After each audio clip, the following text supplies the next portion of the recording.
तो दोस्तों क्या हाल है आप सबका। तो दोस्तों आज हम बात करने जा रहे हैं एशिया कप 2025 के लिए भारतीय टी20 टीम के ऐलान के बारे में जो 9 सितंबर से शुरू होने जा रहा है।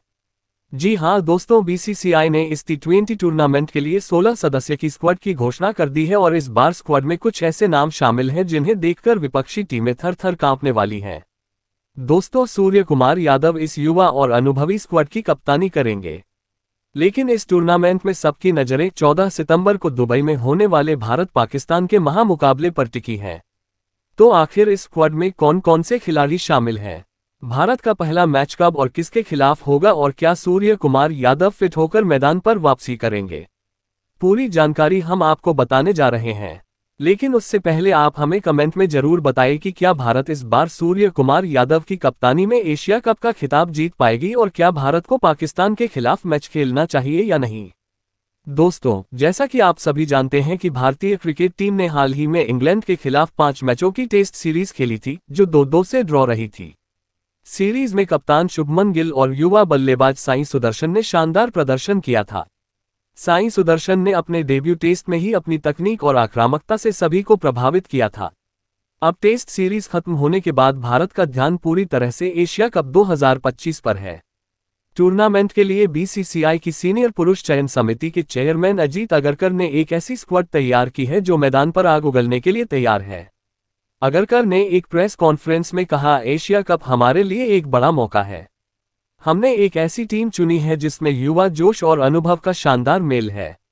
मैं और सूर्या मिलकर इस स्क्वाड को तैयार कर रहे हैं और मैं देशवासियों को भरोसा दिलाता हूं कि हम इस टूर्नामेंट में अपना सर्वश्रेष्ठ देंगे।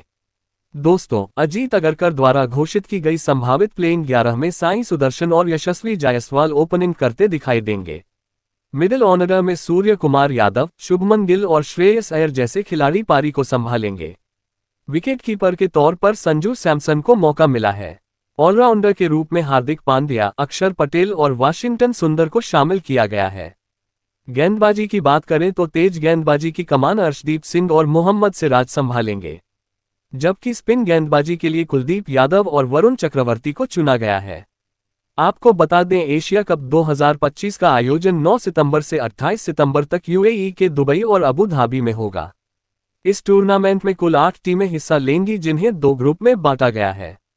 ग्रुप ए में भारत, पाकिस्तान, यूएई और ओमान शामिल हैं, जबकि ग्रुप बी में श्रीलंका, बांग्लादेश, अफगानिस्तान और हांगकांग की टीमें हैं। प्रत्येक ग्रुप से शीर्ष 2 टीमें सुपर 4 में पहुंचेंगी और वहां से शीर्ष 2 टीमें 28 सितंबर को दुबई इंटरनेशनल क्रिकेट स्टेडियम में फाइनल खेलेंगी।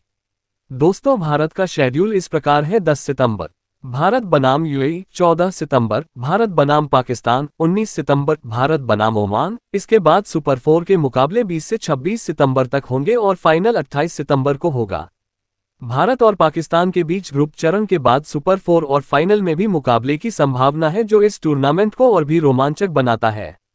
भारत और पाकिस्तान के बीच क्रिकेट मुकाबला हमेशा से क्रिकेट जगत की सबसे बड़ी राइवलरी रहा है। 14 सितंबर को दुबई में होने वाला यह मैच न केवल एशिया कप का सबसे चर्चित मुकाबला होगा बल्कि दोनों देशों के प्रशंसकों के लिए एक भावनात्मक रोलर कोस्टर भी होगा।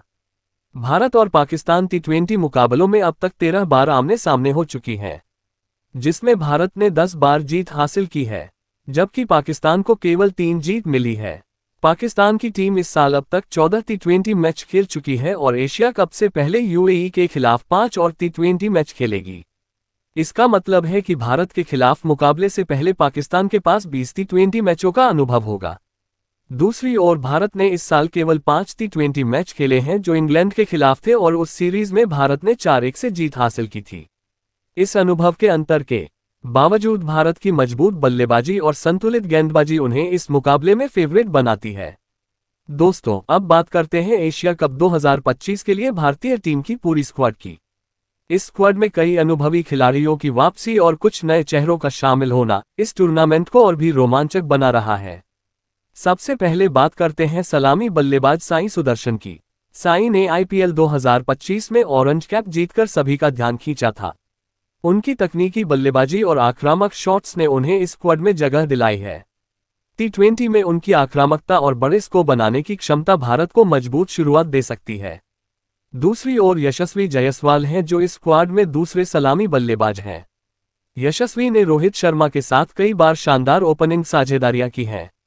लेफ्ट हैंड बल्लेबाजी और तेजी से रन बनाने की क्षमता यूएई की पिचों पर गेंदबाजों के लिए खतरा बन सकती है। इसके अलावा इस स्क्वाड में शुभमन गिल की जगह पक्की है। गिल ने इंग्लैंड के खिलाफ टेस्ट सीरीज में कप्तानी करते हुए अपनी बल्लेबाजी से सभी को प्रभावित किया था। टी20 मैचों में उनकी तकनीक और शांत स्वभाव उन्हें मिडिल ऑर्डर में उपयोगी बनाता है। वह नंबर 3 पर बल्लेबाजी करते हुए पारी को स्थिरता दे सकते हैं। उनकी फील्डिंग भी शानदार है और वह स्लिप्स या कवर में बेहतरीन योगदान देते हैं। चौथे नंबर पर सूर्य कुमार यादव हैं, जो इस स्क्वाड के कप्तान भी हैं। सूर्या की 360 डिग्री बल्लेबाजी और दबाव में शानदार प्रदर्शन करने की क्षमता उन्हें इस स्क्वाड का सबसे बड़ा हथियार बनाती है। हाल ही में हर्निया सर्जरी से उभरने के बाद वह एनसीए में रिहेबिलिटेशन कर रहे हैं और उनकी फिटनेस इस टूर्नामेंट के लिए अहम होगी। सूर्या की कप्तानी में भारत ने कई टी20 सीरीज जीती हैं और वह इस बार भी अपनी रणनीति से विपक्षी टीमों को परेशान करेंगे। 5वें नंबर पर संजू सैमसन को जगह मिली है। संजू एक विस्फोटक बल्लेबाज और चुस्त विकेटकीपर हैं।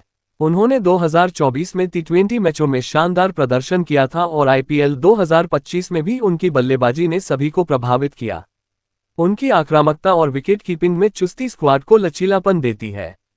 संजू मिडिल ऑर्डर में तेजी से रन बनाने और पारी को फिनिश करने में माहिर हैं। 6ठे नंबर पर श्रेयस अय्यर को शामिल किया गया है। श्रेयस मिडिल ऑर्डर के भरोसेमंद बल्लेबाज हैं। 2025 में उनकी धमाकेदार बल्लेबाजी ने चयनकर्ताओं को प्रभावित किया था। स्पिन गेंदबाजी के खिलाफ उनकी क्षमता यूएई की पिचों पर भारत के लिए फायदेमंद होगी। 7वें नंबर पर तिलक वर्मा का नाम है। तिलक एक युवा और आक्रामक बल्लेबाज हैं जो मिडिल ऑन ऑर्डर में तेजी से रन बना सकते हैं। उनकी बल्लेबाजी में लचीलापन और बड़े शॉट्स खेलने की क्षमता इस स्क्वाड को गहराई देती है। 8वें नंबर पर रिंकू सिंह को जगह मिली है। रिंकू एक शानदार फिनिशर हैं जो निचले क्रम में विस्फोटक बल्लेबाजी के लिए जाने जाते हैं। उनकी तेजी से रन बनाने की क्षमता भारत को बड़े स्कोर तक ले जा सकती है। 9वें नंबर पर ध्रुव जुरैल हैं। ध्रुव बैकअप विकेटकीपर के तौर पर स्क्वाड में शामिल हैं। उनकी बल्लेबाजी में स्थिरता और विकेटकीपिंग में चुस्ती इस स्क्वाड को अतिरिक्त मजबूती देती है। 10वें नंबर पर हार्दिक पांड्या को शामिल किया गया है। हार्दिक एक स्टार ऑलराउंडर हैं जो अपनी विस्फोटक बल्लेबाजी और तेज गेंदबाजी से किसी भी मैच का रुख पलट सकते हैं। निचले क्रम में उनकी आक्रामक बल्लेबाजी और गेंदबाजी में गति और उछाल विपक्षी बल्लेबाजों को परेशान करता है। उनकी फिटनेस इस टूर्नामेंट में अहम होगी। 11वें नंबर पर अक्षर पटेल हैं। अक्षर पटेल एक शानदार स्पिन ऑलराउंडर हैं जो अपनी कसी हुई गेंदबाजी से मिडिल ओवर्स में रन रोकते हैं। वह निचले क्रम में तेजी से रन बनाने की क्षमता भी रखते हैं। उनकी फील्डिंग भी शानदार है और वह अक्सर महत्वपूर्ण कैच या रन आउट करते हैं। 12वें नंबर पर वाशिंगटन सुंदर को जगह मिली है। वाशिंगटन अपनी ऑफ स्पिन और सटीक गेंदबाजी के लिए जाने जाते हैं। वह मिडिल ओवर्स में किफायती गेंदबाजी करते हैं और जरूरत पड़ने पर विकेट भी निकालते हैं। बल्लेबाजी में भी वह उपयोगी योगदान दे सकते हैं। उनकी बहुमुखी प्रतिभा इस स्क्वाड को और मजबूत बनाती है। 13वें नंबर पर कुलदीप यादव का नाम है। कुलदीप भारत के प्रमुख चाइना मैन स्पिनर हैं। उनकी कलाई की स्पिन और विविधता उन्हें टी20 फॉर्मेट में खतरनाक बनाती है। वह यूएई की पिचों पर विपक्षी बल्लेबाजों को परेशान कर सकते हैं। 14वें नंबर पर वरुण चक्रवर्ती हैं। वरुण एक मिस्ट्री स्पिनर हैं जिनकी गेंदबाजी में मिश्रण भारत के ध्रुव का इक्का साबित हो सकती है। उनकी गुगली और फ्लिप यूएई की सपाट पिचों पर प्रभावी होंगी। 15वें नंबर पर अर्शदीप सिंह को शामिल किया गया है। अर्शदीप एक युवा और प्रतिभाशाली तेज गेंदबाज हैं। उनकी स्विंग और डेथ ओवर्स में यॉर्कर डालने की क्षमता उन्हें खास बनाती है। उन्होंने हाल के टी20 मैचों में अपनी गेंदबाजी से सभी को प्रभावित किया है। आखिरी नाम है मोहम्मद सिराज का। सिराज एक अनुभवी तेज गेंदबाज हैं जो अपनी सटीकता और स्विंग के लिए जाने जाते हैं। उनकी गेंदबाजी में निरंतरता और विकेट लेने की क्षमता इस स्क्वाड को और मजबूती देती है। वह शुरुआती ओवर्स में विकेट निकालने में माहिर हैं। रिजर्व खिलाड़ियों में अभिषेक शर्मा, हर्षित राणा और प्रसिद्ध कृष्णा को शामिल किया गया है। अभिषेक एक विस्फोटक सलामी बल्लेबाज हैं जो जरूरत पड़ने पर स्पिन गेंदबाजी भी कर सकते हैं। हर्षित राणा एक उभरती हुई तेज गेंदबाज हैं जिन्होंने डोमेस्टिक क्रिकेट और आईपीएल में अपनी गति और स्विंग से सभी को प्रभावित किया है। प्रसिद्ध कृष्णा भी एक तेज गेंदबाज हैं जो अपनी गति और उछाल से विपक्षी बल्लेबाजों को परेशान कर सकते हैं।